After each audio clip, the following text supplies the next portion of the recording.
I am just wondering if you could comment on whether you think that the post-9/11 national, I guess, rhetorical stance on security, the issues of national security vis-a-vis the Middle East, and more recently the Great Recession, have provided the fracking industry with a convenient rhetorical backdrop with which to put forth its agenda to develop. All right. I think that question is like a big softball to you guys, so you can swing at it. I'll say. Yes. Softball. Take a swing. Kate Hudson? No, I think that I'm not sure actually whether the 9/11 itself. I think that the using of the national security energy independence argument to support moving forward with natural gas is playing off of the concerns that the nation has had around 9/11. But I think, as we've talked about, we think that that is not actually very realistic. And so, Joe, the country has been trying to.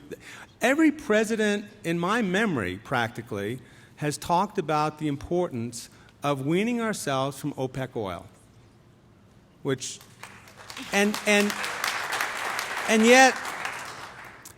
yet here we are, finally in a position to actually do something about it, because we have our own resource, a resource that we really didn't even know we had 20 years ago.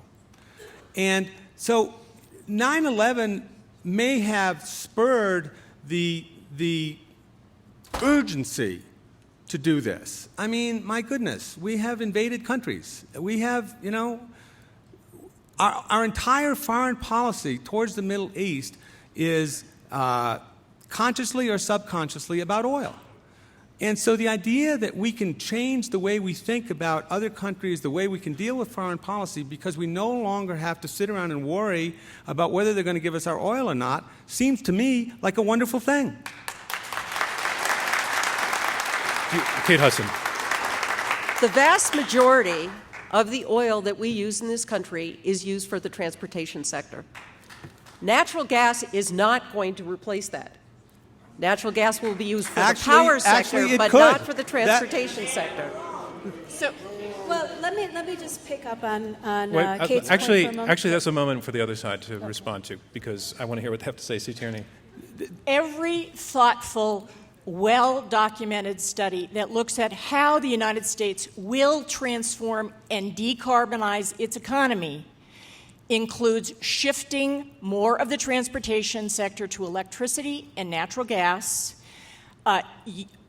putting carbon capture and sequestration on natural gas facilities, but there is a role for fossil in that decarbonized world, and oil is about this much, and it's in the aviation sector.